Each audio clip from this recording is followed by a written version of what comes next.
ఆదికాండం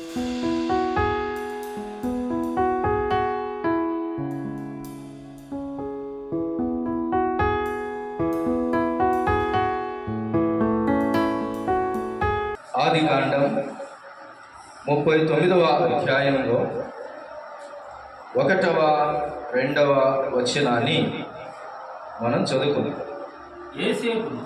యోసేపును ఐగుప్తునకు తీసుకొని వచ్చినప్పుడు ఫరో యొక్క ఉద్యోగస్తుడును రాజ సంరక్షక సేనాధిపతియు పోతీఫరను ఒక ఐగుప్తీయుడు అక్కడికి అతన్ని తీసుకొని వచ్చిన ఇస్మాయేలీయుల యొద్ద అతనిని కొనెను. యెహోవా యోసేపునకు తోడయుండెను గనుక అతడు వర్ధిల్లుచు తన యజమానుడకు ఆ ఐగుప్తీయుని ఇంట ఉండెను. యెహోవా అతనికి తోడయుండెననియు అతడు చేసినదంతయు అతని చేతిలో యెహోవా సఫలము చేసిననియు అతని యజమానుడు చూచినప్పుడు యోసేపు మీద అతనికి కటాక్షము కలిగెను. చాలు. ప్రభునందు ప్రియమైన దేవుని వారలారా, గత వారంలో మనము కొన్ని మాటలను అబ్రహాము, ఇస్సాకు, యాకోబుల జీవితాల్లో మనం చూసాం. ఈరోజు ఒక యవనస్తుని జీవితాన్ని మనం ధ్యానం చేస్తున్నాం. ఈ యవనస్తుడు యాకోబు కుమారుడు. యాకోబుకు కలిగిన కుమారుల సంఖ్య ఎంతండి? 12 మంది కుమారులు. 12 మంది కుమారులలో ఒకడు యోసేపు. యోసేపు దేవునికి సన్నిహితుడు, తండ్రికి సన్నిహితుడు. యోసేపునకు కలిగిన కళ, అతడు కనిన కళ భావం తన అన్నలకు చెప్పినప్పుడు, తనకు కలిగిన దర్శనం తన తండ్రితో చెప్పినప్పుడు, 2 మార్లు కలిగిన ఆ కళను తన అన్నలతోనూ తన తండ్రితోనూ పంచుకున్నప్పుడు వారు కోపగించారు. ఒకానొక రోజు తన అన్నలు పశువులను కాయిచు మందలను తోడుకొంచు ఒక చోటికి వెళ్ళినప్పుడు తండ్రి అయిన యాకోబు కుమారుడైన యోసేపునకు ఒక బాధ్యత ఇచ్చాడు. నాయనా, నీ అన్నల యొక్క క్షేమ సమాచారము వెళ్ళి కనుక్కొని రాబో, చాలా దూరం వెళ్ళినట్లున్నారని చెప్పేసి యోసేపును పంపిస్తాడు. అప్పటికే పగబట్టిన అన్నలు యోసేపు రాకడను చూసి అతని మీద మరింత పగబట్టి ఈ కలలుగానే వాడు వస్తున్నాడు, ఈ దేవుని బిడ్డ లాంటి వాడు వస్తున్నాడు, వీడి వలన మనకు అన్నీ అవమానకరమైనవే, కాబట్టి వీన్ని ఏదో ఒకటి చేద్దాం అనుకున్నాడు. దూరం నుంచి తన అన్నలను వెతికి కనుక్కొని వస్తున్నటువంటి యోసేపును చూసి యోసేపును ఎలాగైనా హతమార్చాలి. కానీ మరలా వారిలో ఒకడు అలాగవద్దు, ఈ చిన్నవాణిని అలాగూ చేయటం మంచిది కాదు అని చెప్పినప్పుడు సరే అని చెప్పి ఒక గుంటలో వేస్తారు. ఆ గుంటలో వేసినప్పుడు అతనిని కొనుక్కొని వెళ్ళటానికి అటు సైడ్గా కొంతమంది వస్తారు. వారు వ్యాపారులు. వారు యోసేపును మరి కొనుక్కొని ఎక్కడికి తీసుకెళ్తారండి? ఐగుప్తునకు తీసుకొని పోతారు. వారెవరనగా వారు మిద్యానీయులు అని రాయబడి ఉన్నది. ఆ మిద్యానీయులు యోసేపును తీసుకొని పోయి ఫరో యొక్క ఉద్యోగస్తులలో ఒకడు రాజ సంరక్షక సేనాధిపతి అయినటువంటి పోతీఫరునకు అతన్ని అమ్మివేస్తారు. అతన్ని అమ్మివేసినప్పుడు పోతీఫరు ఇంటిలో ఇప్పుడు ఎవరున్నారు? యోసేపు. ఐగుప్తీయుడైనటువంటి పోతీఫరు ఇంటిలో ఇప్పుడు యాకోబు కుమారుడు ఇశ్రాయేలులో ఒకడైన యోసేపు ఆ ఇంటిలో ఉన్నాడు. యోసేపు యవనస్తుడుగా ఉన్నాడు, వివాహము ఇంకా కాలేదు. ఇలాంటి యవనస్తుడు తన అన్నల చేత కొట్టబడి అమ్మబడి ఐగుప్తుల దేశములోనికి వచ్చి ఒక సేనాధిపతి ఇంటిలో, పోతీఫరు ఇంటిలో ఉన్నవాడై యోసేపు కనబడుతున్నాడు. యోసేపు ఉన్న ఇల్లు యోసేపున్నదా? కాదు. ఇది ఎవరిది? ఇది పోతీఫరు ఇల్లు. అనగా యోసేపు జీవితంలో 3 స్థలాలను మనము ఈ దినము ధ్యానం చేయబోతున్నాం. 3 స్థలాలలో యోసేపు ఎలాగో నిలబడ్డాడో అలాగూ మన జీవితాలలో స్థలానికో బుద్ధి మారకుండా, స్థలానికి ఒక మనస్సు మారకుండా ప్రతి స్థలములో కూడా దేవుని కొరకై నిలవబడాలని ఈ వాక్యం ద్వారా నేర్చుకున్నాం. అందుకనే ఇదివరకు పాడుకున్న పాటలో ఏ సమయమందైనా ఏ స్థలమందైనా ఆయనతో ఉండే అనుభవం మనం కలిగి ఉండాలి. కాబట్టి స్థలం ఏదైనా, సమయం ఏదైనా, స్థితి ఏదైనా, గతి ఏదైనా దేవుని కొరకై మరణం వరకు ఒకే రీతిగా బ్రతికాలి. అవసరతకు బుద్ధి మార్చడం క్రైస్తవుని లక్షణం కాదని ఈ పాఠాల ద్వారా మనం నేర్చుకున్నాం. రండి, ఐగుప్తీని ఇంటిలో యోసేపు కనబడుతున్నాడు. ఐగుప్తీని యొక్క ఇంటిలో యోసేపు. ఇది తండ్రి ఇల్లు కాదు, అన్ని ఆలన పాలనలు బాగుండటానికి. ఇది తండ్రి ఇంటి ఇల్లు కాదు, కావాల్సింది తినటానికి. ఇది తండ్రి ఇల్లు కాదు, ఎలాగైనా ఉండటానికి. ఇది ఎవరి ఇల్లు? ఇది ఐగుప్తీని పరదేశీయుని యొక్క ఇల్లు. ఇది వేరే వాళ్ళ ఇల్లు. అయినా కానీ ఈ పరాయి వాని ఇంటిలో కూడా యోసేపు ఎలాగున్నాడో తెలుసా? చూడండి, 2వ వచనాన్ని మనం చదువుకుందాం. చూడండి, యెహోవా యోసేపునకు తోడై ఉండెను గనుక అతడు వర్ధిల్లుచు తన యజమానుడకు ఆ ఐగుప్తీయుని ఇంట నుండెను. చాలు ప్రియులారా, ఎలాగున్నాడు? ఇంట్లో ఎలాగున్నాడు అంటే దేవుడు అతనికి తోడై ఉండెను గనుక వర్ధిల్లుచున్నవాడై ఉండెను అని చూస్తున్నాం. ఎట్లున్నాడమ్మా?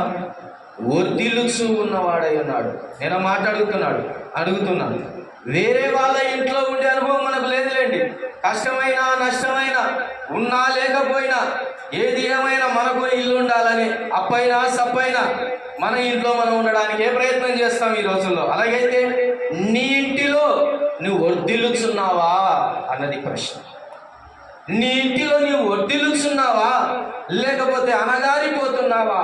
జ్ఞాపకం చేసుకో.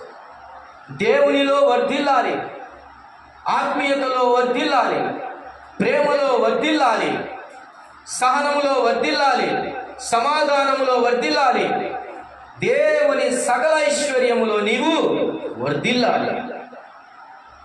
వర్ధిల్లడం క్రైస్తవుని యొక్క శుభ సూచన, క్రైస్తవుని యొక్క ఆశీర్వాదపు చిగురు. అది వర్ధిల్లటం అంటే వర్ధిల్లాలి. మనం వర్ధిల్లకుండా ఉండటానికి వీలేదు. దేవుడు అతనికి తోడై ఉండేను గనక అతడు ఏమవుతున్నాడంట? వర్ధిల్లుచు ఉండేనని చూస్తున్నాం. ప్రసంగి గ్రంథంలో ఒక మాట చదవండి, 10వ అధ్యాయంలో. ప్రసంగి గ్రంథం 10వ అధ్యాయం 18వ వచన భాగాన్ని మనము చదువుకుందాం. చూడండి, ప్రసంగి 10:18. సోమరితనము చేత ఇంటి కప్పు దిగబడిపోవును, చేతుల బద్ధకము చేత ఇల్లు కురియును. ఏమండి, వాన కురియాలా కానీ ఇది ఏం కురుస్తుంది? ఇల్లు కురుస్తుంది. వాన అయిపోయినా ఇల్లు కురుస్తుంది. ఎందుకని? ఈ ఇల్లు సరిగా లేదు కాబట్టి. ఎలాగుంది ఈ ఇల్లు అండి? ఇంటి కప్పు ఇదేమవుతుందంట? ఇంటి కప్పు దిగుతుందంట, ఆ ఇల్లు కురుస్తుందంట. అంటే దాని అర్థం ఏంది? ఇల్లు సరిగా కప్పుకోలేదని వాడు. అందుకనే ఎవడు అంటవాడు? సోమరితనము చేత ఇంటి కప్పు దిగబడిపోవును అని చూస్తాడు. సోమరి వాని ఇల్లు ఏమవుతుందంట? దిగబడిపోతుంది. చేతుల బద్ధకము చేత ఇల్లు ఏమవుతుందంట? కురియుచు ఉన్నది. యోసేపు ఉన్నది వేరే ఇల్లైనా, ఆ పరాయి వాని ఇంట్లోనైనా యోసేపు ఏమవుతున్నాడు? వర్ధిల్లుచున్నాడు. ప్రియులారా, నీ ఇంట్లో సొమ్మతనం ఉంటే, నీ ఇంట్లో బద్ధకం ఉంటే ఆ ఇల్లు కురిచే దానిగా కనపడుతుంది. వానైపోయినా ఆ ఇల్లు మాత్రం కారుతూనే ఉంది, పొట్టుకు కారుతూనే ఉంది. ఇల్లంతా తడి, ఎంత తుడిచినా కానీ అది ఆరిపోవడం లేదు. కారణం అది పడుతూనే ఉంది. అది కుంగిపోయిన ఇల్లు, సరిగా లేని ఇల్లు. ఈరోజు దేవుని మాట మనతో మాట్లాడుతుంది. ఎలాగుంది? నీ లోకరాజుతో దేవుడు అన్నాడు, ఇదిగో నీవు మరణమవుతున్నావు గనక నీ ఇల్లు చక్కబెట్టుకో అంటున్నాడు. ఇల్లు సరిగా లేదు, ప్రేమ అనే కాడ సరిగా లేదు, సమాధానం అనే దగ్గర సరిగా లేదు ఇల్లు, పవిత్రత అనే కాడ సరిగా లేదు ఇల్లు, నీతి అనే కాడ ఇల్లు సరిగా లేదు, కష్టపడాలి అనే తత్వం కాడ ఇల్లు సరిగా లేదు. ఇలాగ ఎన్నో రంధ్రాలు ఇంటికి కలిగి ఉన్నాయి. యేసేపు ద్వారా మనకు నేర్పే ఒక పాఠం ఏంటంటే ఇల్లు వర్ధిల్లాలి. ఇల్లు వర్ధిల్లాలి మాత్రమే కాకుండా ఆ ఇంటికి కలిగిన శోభస్కరం ఏమిటో చూడండి.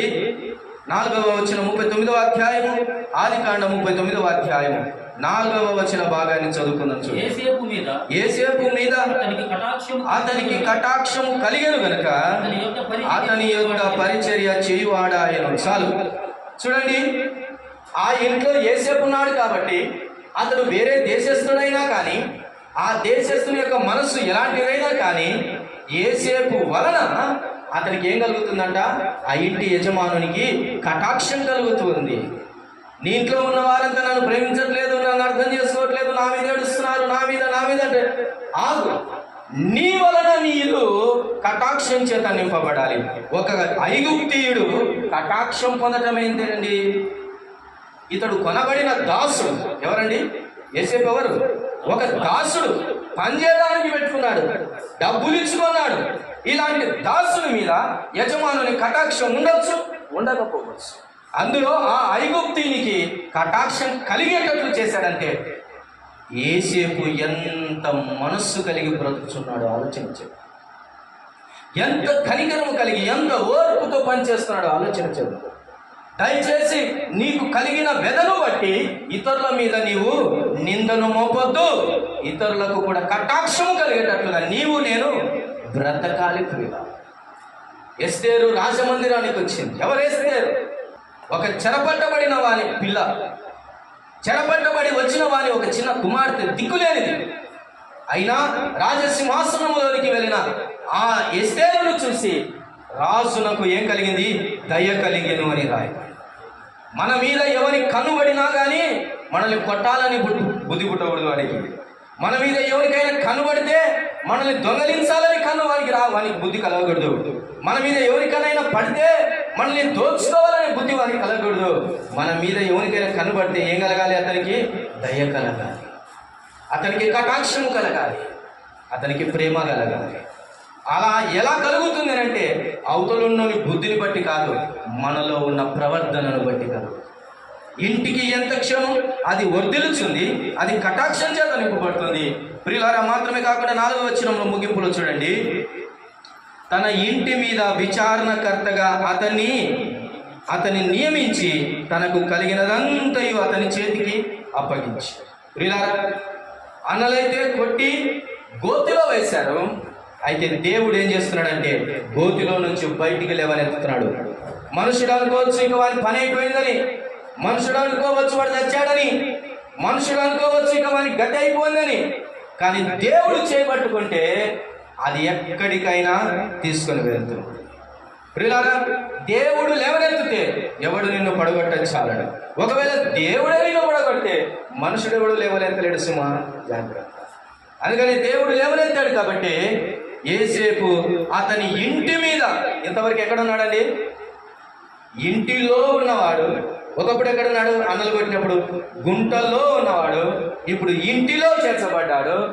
ఇంటిలో ఉన్నవాడు ఇప్పుడు ఇంటి మీద అధిపతిగా నియమించబడ్డాడు. ఇది వర్ధిల్లటం అంటే ప్రియమైన దేవుని వారారా, దేవుడు అతనికి తోడై ఉండేది కనుక అతడు వర్ధిల్లుచు ఉన్నాడు. నీ ఇంటి విషయమై ఏలాగో ఆలోచన చేస్తున్నాం. మత్తయి సువార్త 10వ అధ్యాయంలో, మత్తయి సువార్త 10వ అధ్యాయం 12వ వచనాన్ని ఒకసారి చదువుకున్నాం చూడండి. 10వ అధ్యాయము 12వ వచనం. ఆ ఇంటిలో ప్రవేశించుచు ఇంటి వారికి శుభమని చెప్పుడి. ఆ ఇల్లు యోగ్యమైనదైతే మీ సమాధానము దాని మీదికి వచ్చును. ప్రియులారా, మన దగ్గర ఉన్న సమాధానము ఒక ఇంటికి చేరుతుందంటండి. మనం ఏ ఇంట్లో అడుగు పెడితే ఆ ఇంటికి శుభమని చెప్తే ఆ ఇంటికి ఏం కలుగుతుందంట? సమాధానం కలుగుతుందండి. నువ్వు వెళ్ళే ఇల్లు అది ఏదైనా కానీ నీ వలన అది ఏం కావాలి? వర్ధిల్లాలి. అది వర్ధిల్లాలి, అది ఆశీర్వదించబడాలి. ఐగుప్తుని ఇల్లు అంతవరకు ఏ గతిలో ఉందో తెలియదు, ఏ స్థితిలో పడిందో తెలియదు, కానీ ఏసేపు రాక వలన, ఏసేపు అడుగు వలన అది వర్ధిల్లుచూ ఉండేది. కటాక్షము చేత నింపబడుతుంది ఆ ఇల్లు. ఆ ఇంటి మీద అధికారం విచారణకర్తగా ఏసేపు నిలబడుతూ ఉన్నాడు. పిల్లరా, ఇప్పుడు చూడండి 5వ వచనంలో ఒక మాట చదువుకుందాం. 5వ వచనం, అతడు తన ఇంటి మీదను తనకు కలిగిన దంటత మీదను అతని విచారణకర్తగా నియమించిన కాలం మొదలుకొని యెహోవా ఏసేపు నిమిత్తము ఆ ఐగుప్తుని ఇంటిని ఆశీర్వదించెను. యెహోవా ఆశీర్వాదము ఇంటిలోనేమి పొలములోనేమి అతనికి కలిగిన సమస్తము మీదను ఉండెను. చాలు. ఏసేపు అడుగు వలన ఐగుప్తుని ఇంటి నిండా ఆశీర్వాదం. ఇంటిలో మాత్రమే కాదు, ఆశీర్వాదం ఎక్కడికి ఎక్స్టెండ్ అయిపోయింది? పొలములోని కూడా ఎక్స్టెండ్ అయిపోయిందండి.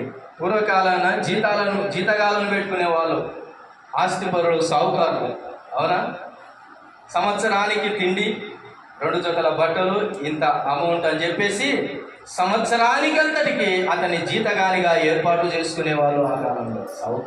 వాళ్ళు ఒక లెక్కేసుకునే వాళ్ళు, ఫలాని వాడిని జీతగానిగా పెట్టుకునేందుకు ఈ సంవత్సరం పంట భలే వచ్చిందిరా అని లెక్కేసుకునే చూసేవాళ్ళు, గమనించేవాళ్ళు. కొంతమంది జీతగాళ్ళు ఎంటర్ అయితే ఆ ఇల్లు సర్వనాశనం అయిపోయేది. సరైన పంటలు వచ్చేది కాదు, పాడి వచ్చేది కాదు.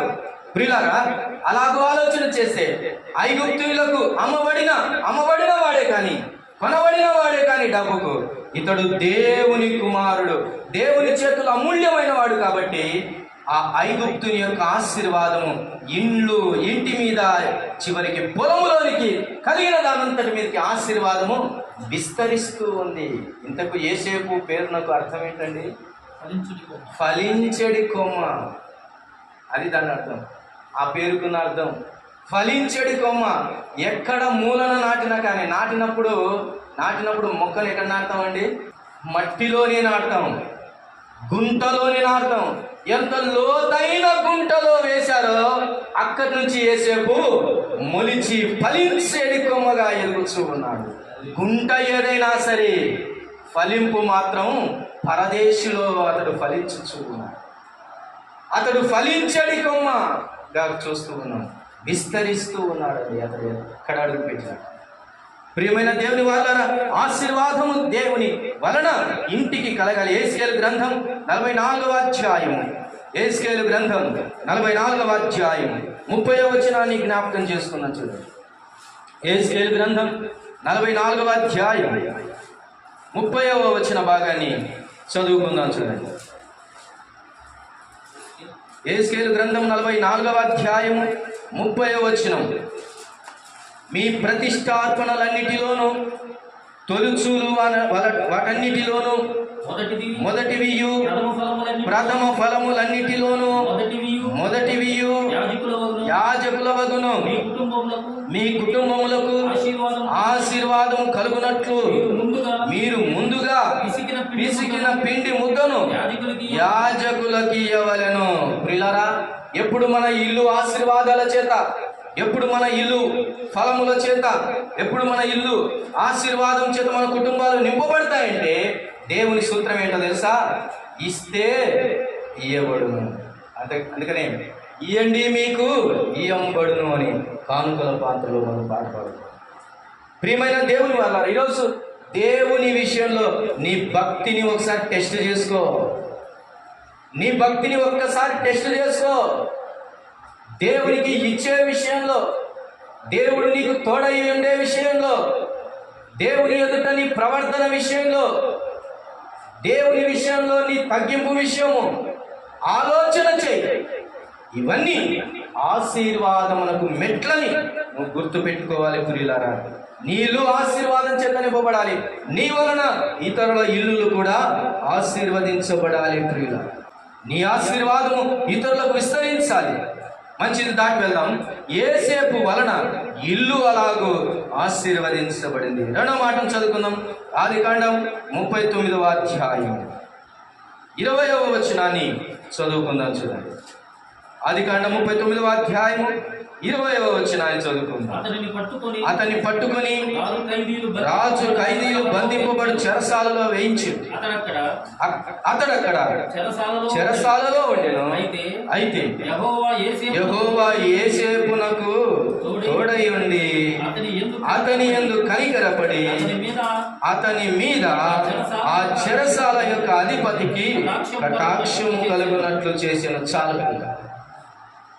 యోసేపు జీవితంలో మరలా ఒక చెర వచ్చింది. యోసేపునకు ఎందుకు ఈ చెర వచ్చిందో మనకు తెలుసు. ఆ విషయాల్లోనికి మరలా వెళ్ళట్లేదు. కానీ యోసేపు చెరలోనికి వెళ్ళాడు. ఎక్కడికి వెళ్ళాడండి? చెరసాలలోనికి వెళ్ళాడు.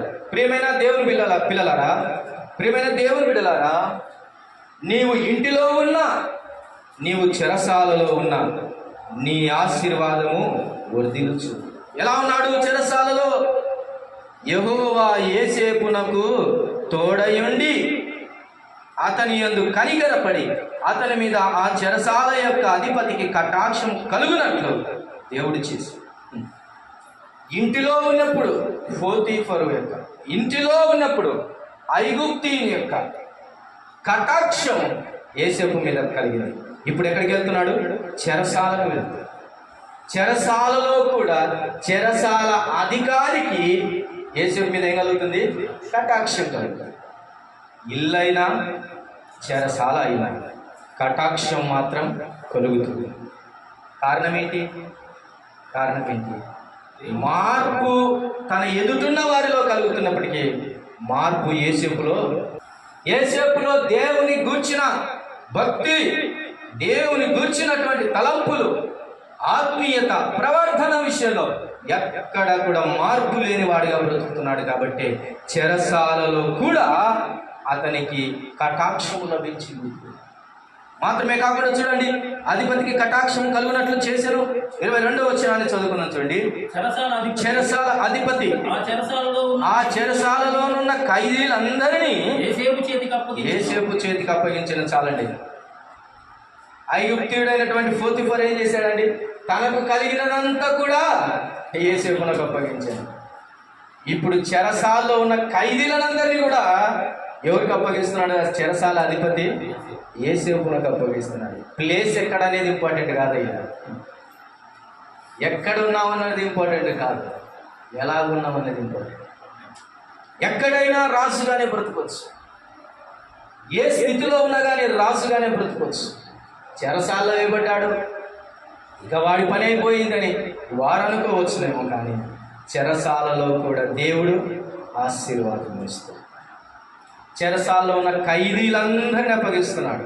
ఇంతకు యోసేపు ఖైదీగా వెళ్ళినట్టుందా, లేకపోతే పోస్టింగ్ మారినట్టుగా కనబడుతుందండి? జైలు అధికారిగా పోస్టింగ్ మార్పు చెందినట్లుగా కనబడుతుంది. లోకం నీకు పోస్టింగ్ ఇవ్వకపోవచ్చునేమో, కానీ దేవుడిచ్చే పోస్టింగ్ నువ్వు అర్థం చేసుకోవాలి. అందుకని ఇల్లైనా జైలైనా మార్పు లేనిగా వాడిగా బ్రతకాలి. కీర్తనల గ్రంథం 102వ కీర్తన 20వ వచనాన్ని ఒకసారి చదువుకుందాం. చూడండి, 102వ కీర్తన 20వ వచనం. ఎందుకనగా దేవుడు ఎలాగూ కనబడుతున్నాడో మనం ఆలోచన చేద్దాం. చెరసాలలో ఉన్న వారి మూలుగులను వినుటకును, చావునకు విధింపబడిన వారిని విడిపించుటకును ఆయన తన ఉన్నతమైన పరిశుద్ధాలయము నుండి వంగి చూచననియు, ఆకాశము నుండి భూమిని దృష్టించననియు వచ్చు తరము తెలుసుకొనున్నట్లుగా ఇది వ్రాయబడవలేను. చాలు ప్రియులారా, ప్రియమైన దేవుని వారలారా, ఉన్నతుడైన దేవుడు, పరిశుద్ధాలయములో ఉన్న దేవుడు, నీ చెరలో ఉన్న స్థితిని చూచేవాడు. ఆయనంట చెరసాలలో ఉన్న వారి మూలుగులను వినే దేవుడు, చావునకు విధింపబడిన వారిని విడిపించే దేవుడు కనబడుతున్నాడు. నీ స్థితి ఒకవేళ చెరసాలగా కనబడుతుందేమో. చాలాసార్లు మనం చెరసాలకు వెళ్ళాం, కానీ చెరసాల కంటే దిగులు అనుభవిస్తూ ఉంటాం, చెరసాల కంటే బాధలు అనుభవిస్తూ ఉంటాం, చెరసాల కంటే దారుణంగా బ్రతుకుతూ ఉంటాం. అందుకనే పూర్వకాలంలో అన్నారు, వారి మనసే వాని చెరసాల, మనసే చెరసాల. ఈ లోకంలో మన కొంతమంది జీవితాలు వారి కుటుంబాలే చెరసాలగా, వారి ఆత్మీయులే చెరసాలగా, వారి యొక్క బంధువులే చెరసాలగా, స్నేహితులే చెరసాలగా, తోటి పనివారే చెరసాలగా కనబడుతున్నారు. ఈ చెరసాలలో ఖైదీలే ఉంటారు. ఆ ఖైదీల మధ్యలో నీవు ఉన్నా కానీ చెరలోనైనా స్తుతి గీతం పాడటానికి దేవుడు నీ మనవి ఆలకించేవాడై ఉన్నాడనేది అర్థం చేసుకో. చెరసాలలో ఉన్నవారి మూలుగును వినేవాడండి. మూలుగంటే నోటితో పలికేది కాదండి, హృదయం మూలుగుతుంది లోపల, ప్రాణం మూలుగుతుంటుంది లోపల. ఆ మూలుగును కూడా వినే దేవుడు. He can listen, even he can listen your inner heart feelings. ఆయన నీ హృదయంతరంగ భావన వినేవాడు. కాబట్టి యేసేపును చెరసాలలో కూడా ఆయన కటాక్షంతో నింపుతున్నాడు, అధికారంతో నింపుతున్నాడు. చూడండి 23వ వచనాన్ని చదువుకుందాం. ఆదికాండం 39వ అధ్యాయం 23వ వచనం. యెహోవా అతనికి తోడై ఉండెను గనుక ఆ చెరసాల అధిపతి అతని చేతికి అప్పగింపబడిన దేని గూర్చి విచారణ చేయక ఉండెను. అతడు చేయునది యావత్తు యెహోవా సఫలపరచుచుండెను. ఇదే మాట 3వ వచనంలో కనబడుతుంది. అతడు ఉండెననియు అతడు చేసినదంతయు అతని చేతిలో యెహోవా సఫలము చేసిననియు అతని యజమానుడు చూసినప్పుడు చాలు. పోతీఫరు కల్లారా చూశాడు, అలాగే చెరసాల అధిపతి కూడా కల్లారా చూస్తున్నాడు. ఏంటంటే అతనికి ఏదైనా అప్పగిస్తే అప్పగించబడినది యావత్తు యెహోవా సఫలం చేస్తున్నాడని. God making everything be possible. దేవుడు సమస్తమును కూడా సాధ్యపరుస్తూ ఉన్నాడు. ఎప్పుడైతే యేసేపునకు అప్పగిస్తూ ఉన్నారో, అది చెరసాల పనైనా, అది ఇంటి పనైనా, అది పొలములోని పనైనా, ఏదైనా సరే. ఒక అధికారి పక్కన నువ్వు ఉన్నావా, నిన్ను బట్టి ఆ అధికారి క్షేమం పొందాలి. ఇతడు నాకు ఉన్నందుకు నాకు చాలా బలం ఉంది అని చెప్పి. ఒక ఇంటిలో నీవు ఉన్నావా, నీ భార్య చెప్పాలి, నా భర్త వలన నాకు క్షేమం కలుగుతుంది. నీ పిల్లలు చెప్పాలి, నా వలన నా తండ్రి వలన నేను క్షేమం పొందుతున్నానని చెప్పి. నీ ఇంటి చుట్టువారు, నీ బంధువులు చెప్పాలి, అతని వలన మేము క్షేమం పొందుతున్నాము. పరదేశిలో అబ్రహామును గురించి, పరదేశిలో ఇస్సాకును గురించిన సాక్ష్యం, యాకోబును గురించిన సాక్ష్యం మనం గత వారంలో విన్నాం. అలాగున నీ గురించి నువ్వు ఒకవేళ చెరసాల ఉంటే నీతో పాటు ఖైదీలు, నీవు ఏ స్థితిలో ఉన్నా నీ ప్రక్కన ఉన్నవారు ఇలాగ చెప్పగలుగుతూ ఉన్నారా? ఇలాగ చెప్పగలుగుతారు. ఇలాంటి సఫలత నీ జీవితంలో ఉందా? ఎవరు సఫలం పొందుతారు? చదవండి ఒకసారి కీర్తన 1వ గ్రంథం. ఎవరు సఫలం పొందుతారు? ఎవరు సఫలం పొందుతారు? 1వ అధ్యాయం. ఆలోచన చొప్పున్నాడు నిలువక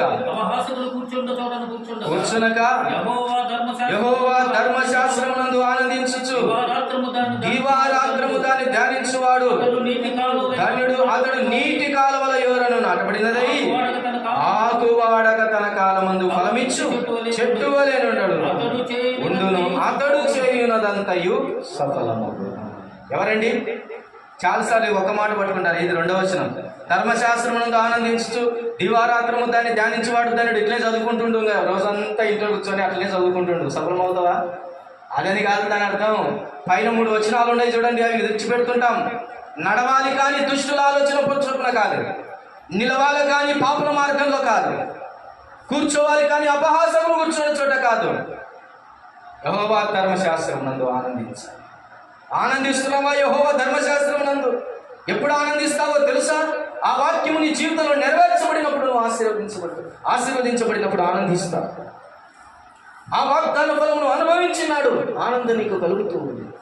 దేవుని ఆజ్ఞలందు నువ్వు ఆనందించి దాన్ని నెరవేర్చుకుంటూ ముందుకు వెళ్తే ఆనందం కలుగుతుంది. అలా కాకుండా ఉన్న చోటనే జపం పట్టమని కాదు దీని అర్థం. వెళ్ళాలి, నడవాలి, నిలవాలి, కూర్చోవాలి, లోకంలోనికి వెళ్ళాలి, కానీ దుష్టుల ఆలోచన చొప్పున వెళ్ళకూడదు, పాపల మార్గంలో నిలవకూడదు, అపహాసకులు కూర్చొని చోట కూడా కూర్చోకూడదు.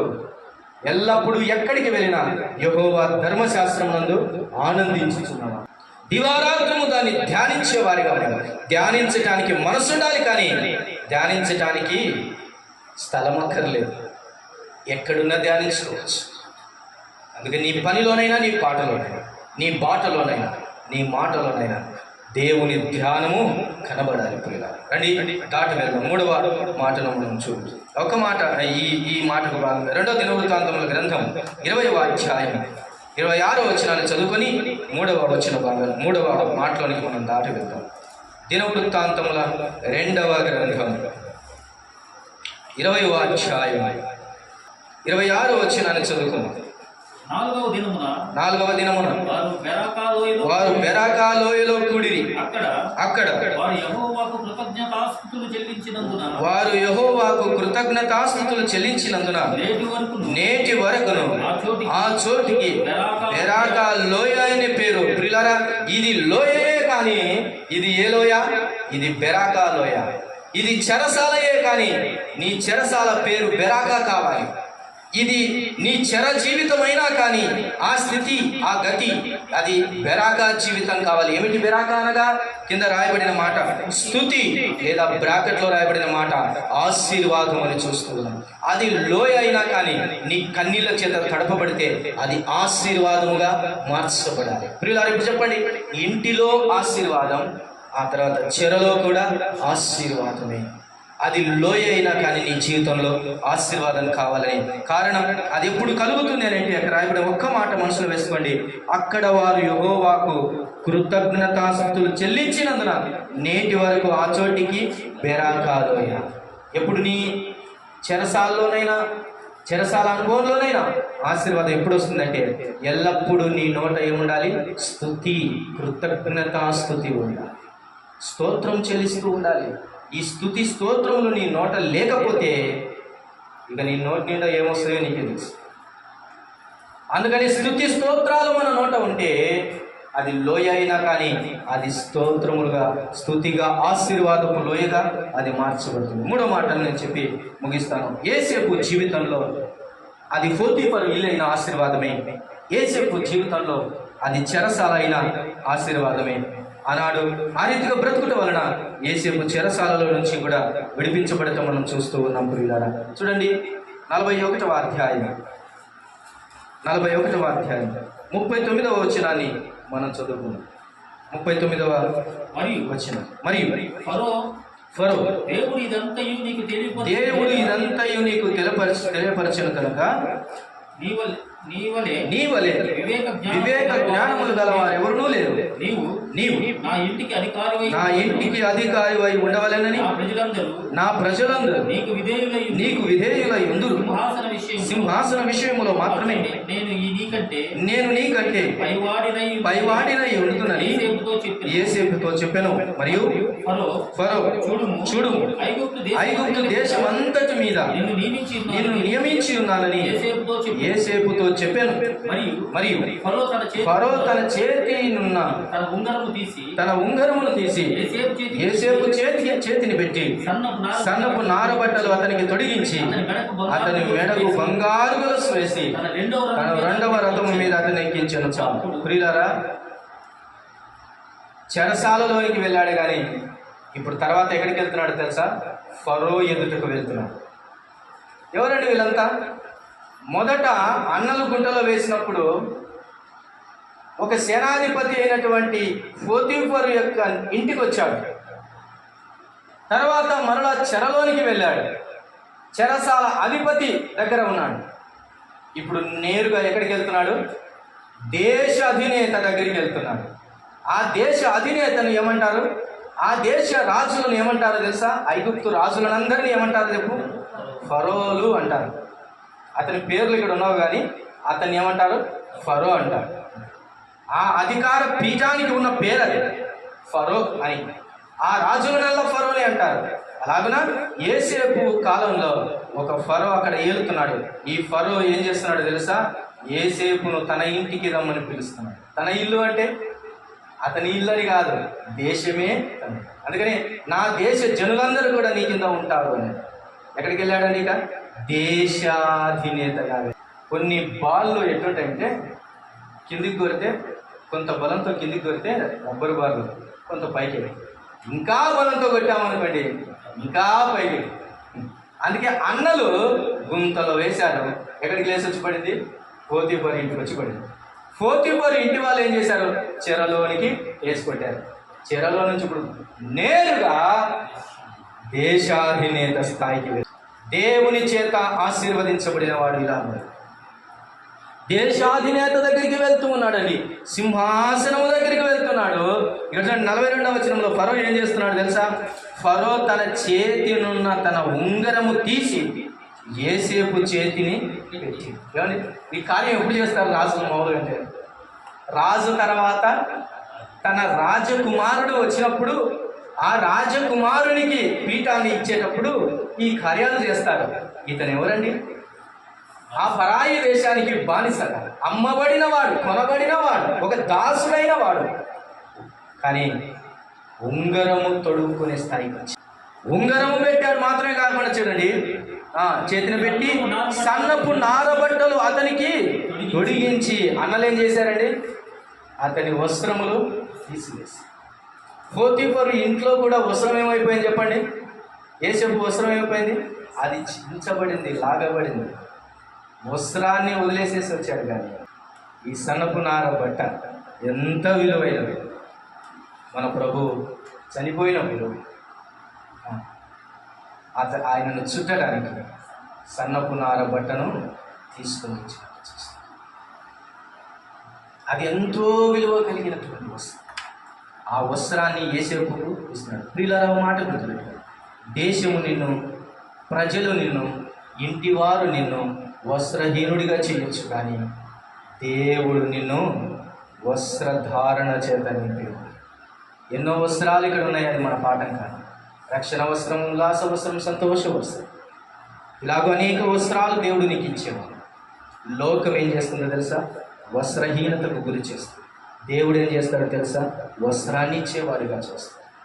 ఆయనకు వస్త్రం ఇవ్వడం అంటే ఎంత ఆనందం. ఆదాము అవ్వలకు బుద్ధి వచ్చినప్పుడు తాము దిగంబరులమని తెలిసినప్పుడు మొట్టమొదటి అంగీ గుట్టించినవాడు ఎవరని? దేవుడు వస్త్రములు ఇచ్చేయడంగా చూడండి. అతని మెడకు బంగారు గొలుసు వేసి తన రెండవ రథము మీద అతన్ని ఎక్కించాడు. ఎంత గొప్ప భాగ్యం అండి. మెడలో ఏం వేస్తున్నాడంట? అమ్మ చేసుకునేది కూతురుకి వేయదు.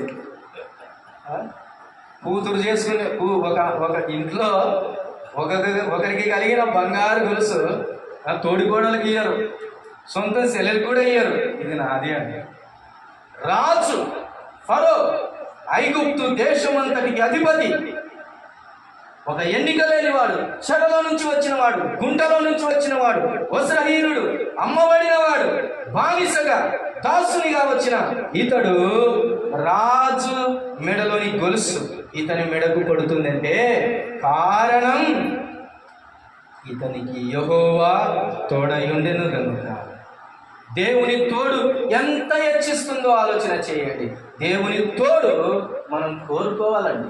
ఎక్కడికి వెళ్ళినా, చిన్న పనైనా పెద్ద పనైనా, ఎక్కడికి వెళ్ళినా కానీ దేవుని తోడు మనం తెలుసుకోవాలి. చూడండి, ఒక మాటను మనము జ్ఞాపకం చేసుకున్నాం. లేవి కాండం 26వ అధ్యాయం 6వ వచనాన్ని ఒకసారి చదవండి. లేవి కాండం 26వ అధ్యాయం 6వ వచన భాగాన్ని ఒకసారి చదువుతున్నాను. ఆ దేశంలో నేను మీకు క్షేమం కలుగచేసేదను. మీరు పడుకున్నప్పుడు ఎవడునూ మిమ్మును భయపెట్టడు. ఆ దేశములో దుష్ట మృగములు లేకుండా చేసేదను. మీ దేశంలోనికి ఖడ్గము రాదు. ప్రియులారా, నీవు ఏ దేశానికి వెళ్తే ఆ దేశం అంతటికి క్షేమం కలుగుతూ ఉండేదని జ్ఞాపకం చేస్తాను. ఇదే యోసేపు కాలంలో, ఫరో కాలంలో పెద్ద కరువు వచ్చింది. కరువు వచ్చినప్పుడు చుట్టూన్న దేశాలన్నీ కూడా అలమటించాయి, కానీ ఐగుప్తు దేశం మాత్రం అలమటించలేదు. అనేక దేశాలకు ఆహారాన్ని కూడా ఇది ఎగుమతి చేసి. కారణం ఎవరో తెలుసా? The one and only young person is Joseph.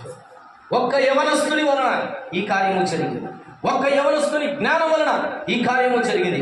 ఒక్క యవనస్తుని వలన ఇల్లే కాదు, చెరయే కాదు, దేశమంతా కూడా అది కరువులో నుంచి తప్పించుకొని లాభప్రాప్తిలోనికి వస్తుంది. కారణం ఏంటంటే దేవుని తోడు ఉంటే దేశములో వర్ధిల్లుతాం. అందుకని ఏమంటున్నాడు? మీరు వెళ్ళే దేశములో నేను మీకు క్షేమం కలగజేసేదను. మీరు పండుకున్నప్పుడు ఎవడు మిమ్మను భయపెట్టడు. దేశములో కూడా మనకు దేవుని ధైర్యం అనేది కలుగుతుంది. ఇప్పుడు ఇలా చూడండి, యెషయా గ్రంథం 65వ అధ్యాయము 16వ వచనాన్ని ఒకసారి చదువుకుంటాం. యెషయా గ్రంథం 65వ అధ్యాయం 16వ వచనాన్ని చదువు. దేశములో తనకు ఆశీర్వాదము కలగవలెనని కోరువాడు నమ్మదగిన దేవుడు తన్ను ఆశీర్వదించవలెనని కోరుకొనును. దేశములో ప్రమాణము చేయవాడు నమ్మదగిన దేవుని తోడని ప్రమాణము చేయను. చాలు పిల్లలు, ఇక్కడ చూడండి, దేశములో తనకు ఆశీర్వాదము కలగవలెనని కోరువాడు నమ్మదగిన దేవుడు తన్ను ఆశీర్వదించవలెనని కోరుకోను. ఎవరు ఆశీర్వదించాలని కోరుకోవాలంట? ఏ దేవుడు? ఏ దేవుడు? అక్కడ రాయబడిన మాట నమ్మదగిన దేవుడు. ఏ దేవుడు అండి? నమ్మదగిన దేవుడు. నీవు ఏ దేవుని యొక్క ఆశీర్వాదం కోరుకోవాలో తెలుసా? నమ్మదగిన దేవుని దగ్గర ఆశీర్వాదాలు కోరు. మన దేవునికి ఈరోజు ఒక క్రొత్త పేరు మనల్ని దర్శిస్తూ ఉంది. అదేంటో తెలుసా? ఇది నీ ఆశీర్వాదములకు కూడా కారణమవునుగాక. ఏంటది? నమ్మదగిన దేవుడు. ఈ మాటను గట్టిగా, ఆయన నమ్మదగిన దేవుడు. ప్రతి ప్రార్థనలో నమ్మదగిన దేవా అని పెట్టుకుంటే నీవు ఆశీర్వాదం వచ్చేస్తావు. నమ్మదగిన దేవుని వలన నీవేం కోరుకోవాలి? ఆశీర్వాదం కోరుకోవాలి. మన బుద్ధి అట్లాంటిది కాదు. ఆశీర్వాదాలు దొరుకుతున్నాయంటే దిబ్బకైనా వెళ్తాం, కానీ నువ్వు కోరుకోవాల్సింది ఏంటో తెలుసా? ఆశీర్వాదం ఇస్తే నమ్మదగిన దేవుడే ఇవ్వాలి, లేకపోతే నమ్మదగిన దేవుని యొద్దనే ఒకడు కోరుకోవాలని రాయబడుతూ ఉన్నది. అప్పుడు దేశములో ఆశీర్వాదం కలుగుతుందని చూస్తున్నాను. ప్రసంగి గ్రంథం 5వ అధ్యాయం 19వ వచనం చూడండి. ప్రసంగి గ్రంథం 5వ అధ్యాయం 19వ వచనాన్ని చదువు.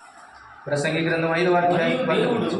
మరియు దేవుడు ఒకనికి ధన ధాన్య సమృద్ధి ఇచ్చి దాని యందు తన భాగము అనుభవించుటకును అన్నపానములు పుచ్చుకొనుటకును తన కష్టార్జితమందు సంతోషించుటకును వీలు కలుగచేసిన ఎడల అతనికి ఆ స్థితి దేవుని ఆశీర్వాదము వలన కలిగినదని అనుకునవలెను. పిల్లారా, చాలా మంది చేయని ఒక పని ఏంటో తెలుసా? తాము చేసిన రీతిగానే వెళ్తుండగా ఎట్ట బ్రతుకుతున్నా కానీ కొన్నిసార్లు ఏం కలుగుతుంటుందో తెలుసా? అన్నపానములు సమృద్ధిగా కలుగుతున్నాయి, కష్టార్జితములు సంతోషంగా ఉన్నాడు, ధన ధాన్య సమృద్ధి కూడా బాగా కలుగుతుంది. అయితే మనిషి ఏమనుకుంటాడు తెలుసా? ఇవన్నీ ఫలాన్ని చేయడం వలన కలిగిందని అనుకుంటాడు. కానీ అనుకోవాల్సింది ఎంత తెలుసా? మానవుడు ఇవన్నీ కూడా దేవుని ఆశీర్వాదం వలన కలిగినవని గ్రహించుకోవాలి. కాబట్టి దేవుని నమ్మిన వాళ్ళకైనా ఆశీర్వాదం వచ్చేది, దేవుని నమ్మిన వాళ్ళకి ఆశీర్వాదం లేదా? చెప్పండి, ఆన్సర్ చెప్పండి. నిండుగా ఉంది, కాకపోతే వాడు కనుక్కోవట్లేదు నాకు ఇచ్చిన దేవుడు ఎవడు. కానీ నీవు నేను ఎరుగుతున్నాను, మనకి ఇచ్చిన వాడు నమ్మదగిన దేవుడు. అందరికి ఇచ్చేవాడు ఆయనే, అందరినీ హెచ్చించుచున్నవాడు ఆయనే. కానీ ఆయనను ఎరిగేవారు కొందరే. అందుకని ఇశ్రాయేలు ఏం చేశారు తెలుసా? మనల్ని ఎర్ర సముద్రంలో నుంచి దాటించింది ఈ దేవుడేరా అని చెప్పేసి నందిని చేసుకున్నారు. ఏం చేసుకున్నారండి? మొట్టమొదట నందిని చేసింది ఎవరు? ఇశ్రాయేలీలే. బంగారం పోగేసినారు, కమ్మలు తీసుకొని వచ్చినారు, అన్ని కాల్చినారు, బంగారు పోత పోసినారు, ఎత్తు రూపం చేసినారు. ఇదేనా దేవుడు అన్నారు. అంతే పిచ్చి జనం. ఎవడరా మిమ్మల్ని నడిపించింది? కంటికి కనబడకపోయినంత మాత్రాన దేవుడేమాయనని అంటారా? కంటికి కనబడకపోయినంత మాత్రాన నిన్ను రక్షించుచున్న దేవుని ఎరగలేకపోతున్నావా? కోత విగ్రహము చేసి దాని చుట్టూ సాగిలపడి ఎగురుతూ గంతులు వేస్తూ తాగుతూ ఇష్టానుసారంగా బ్రతుకుతూ ఇదే దేవుడని సాగిలపడితే నిజమైన దేవునికి మంటదే కదా రేగింది. ఈరోజు మానవుడు చేయలేంది ఒకటే, తనకు కలిగిన అన్నపానములు, తనకు కలిగిన ధనధాన్య సమృద్ధి, మంచి బట్టలు, మంచి ఉద్యోగం ఎవరి వలన కలిగినవి అని గ్రహించే స్థితిలో మానవుడు లేడు. ఒకనాడు మానవాళి కోటికి దేవుడు చూపించేది, కళ్ళు తెరిపి చూపించేది ఏంటో తెలుసా? నీకు ఇచ్చిన భిక్ష నాదేరా అని చెప్తాడు. అప్పుడు అర్థమవుతుంది. ధనవంతుడు చచ్చినాక అర్థమైంది దేవుడు. ఈరోజు నీకు కలిగిన బలం, నీకు కలిగిన ధనం, నీకు కలిగిన బలగం, నీకు కలిగిన సమస్తం అది ఎవరి వలన కలిగినది అనుకోవాలి? దేవుని వలన కలిగినది అనుకోవాలి. అప్పుడు నీ నిమిత్తమై దేశమే ఆశీర్వదించబడింది. ఇప్పుడు చెప్పండి, యోసేపు వలన ఒకటి ఇల్లు ఆశీర్వదించబడింది, రెండవది యోసేపు వలన చెరసాల ఆశీర్వదించబడింది, మూడవది యోసేపు వలన దేశమే ఆశీర్వదింపబడింది. ఈ మూడింటికి కారణం ఒకే ఒకటి, యెహోవా అతనికి తోడై ఉండెను కనుక అనే మాట చూస్తున్నాం. ప్రియులారా, ఈరోజు దేవుడు నిన్ను ఆశీర్వదించాలంటే దేవుని తోడు కావాలి. హెబ్రీయులకు రాసిన పత్రికలో ఒక మాట చదువుకొని మనం ముగించుకున్నాం. ఆశీర్వాదములు ఎక్కడి నుంచి వస్తున్నాయి? ఏ దేవుని వలన మనకు వస్తున్నాయి? హెబ్రీ పత్రిక 12వ అధ్యాయం 17వ వచనాన్ని చదువుకొని ప్రార్థన చేసుకున్నాం. ఆశీర్వాదం పొందుకొని కన్నీళ్లు విడిచి దానికోసం వెతికాను కదా, అవకాశం దొరకక విసర్జింపబడినని మీరు ఎరుగుతారు. చాలు. ఎఫెసీ పత్రిక 1వ అధ్యాయం 3వ వచనాన్ని చదువుకున్నాం. ఎఫెసీ పత్రిక 1వ అధ్యాయం 3వ వచనం. 2 మాటల దగ్గర పెట్టుకుని 2 మాటలు మన చెవులు వేసుకొని ముగించుకున్నాం. ఎఫెసీ పత్రిక 1వ అధ్యాయం 3వ వచనం. తండ్రి దేవుడు స్తుతింపబడును గాక, ఆయన క్రీస్తునందు పరలోక విషయంలో ఆత్మ సంబంధమైన ప్రతి ఆశీర్వాదము మనకు అనుగ్రహించెను. చాలు. ప్రతి ఆశీర్వాదం ఎక్కడి నుంచి వస్తుందంట? పరలోక విషయంలో ఆత్మ సంబంధమైన ప్రతి ఆశీర్వాదము ప్రభు అయిన యేసుక్రీస్తు యొక్క తండ్రి యగు దేవుడు స్తుతింపబడును గాక. ఆయన యందు, ఆయన వలన, ఆయన ద్వారా మనకు ఆశీర్వాదం. ఈరోజు ఈ మాటలు వింటాడు. ఆశీర్వాదం ఇంకా లేదా? ఆశీర్వాదం వచ్చే సమయంలోనే దాన్ని పట్టుకోవాలి. అందుకే ఇంతవరకు హెబ్రీ పత్రికలకు మాట చదివించాను. ఏశావు ఆశీర్వాదం పొందగోరేను కానీ ఎంత జాగ్రత్తగా వెతికినా అది అతనికి దొరకకపోయింది. ఈ లోకం విడిచిన తర్వాత ఎంత ఆశపడ్డా కానీ ఆశీర్వాదం మాత్రం దొరకదు. తలలు వంచండి, ప్రార్థించండి. అందరూ తలలు వంచండి, దేవుని వైపు చేయండి.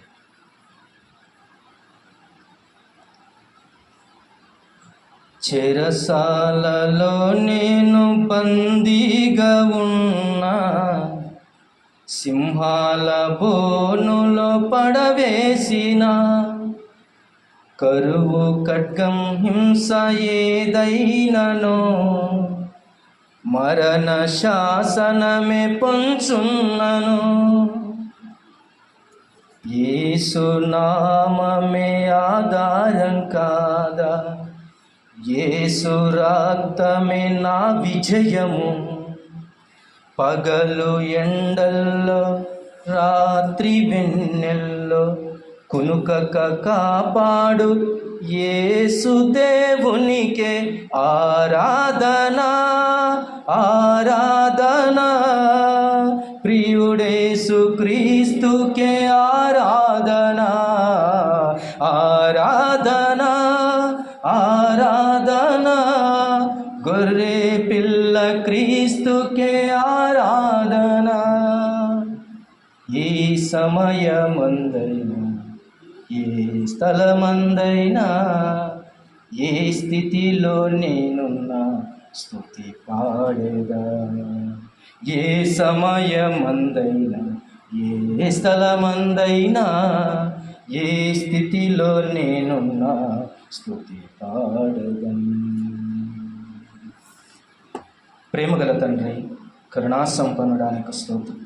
యవనస్తుడైన యేసేపు వలె మేమందరం నిలవబడి నీ ఆశీర్వాదము పొందగోరి నీ ఆశీర్వాదపు అడుగుల వెంట యేసేపు జీవితంలో నేర్చుకున్న పాట మా జీవితానికి సరిపోయినవి. ఇక నుంచైనా మా కష్టార్జితం మేము అనుభవించుటకు, మా ఆశీర్వాదం మేము అనుభవించుటకు కృప చూపించండి. చేరువచ్చిన బిడ్డలందరినీ పేరు పేరున దీవించండి. ప్రతి ఒక్కరి అవసరత మీ మహిమలో తీర్చండి. కుటుంబాలుగా వర్ధిల్ల చేయండి. కుటుంబాలుగా మిమ్మల్ని ఆరాధించే కృపద ఇచ్చేయమని మహిమ ఘనతా ప్రభావములు మీకే ఆరోపించుకొనొచ్చు మా ప్రభువును మా రక్షకుడైన యేసుక్రీస్తు వారి పరిశుద్ధ నామమున స్తోత్రములు చెల్లించి ప్రార్థించి దీనులమై వేడుకొనుచున్నాము తండ్రి. ఆమేన్.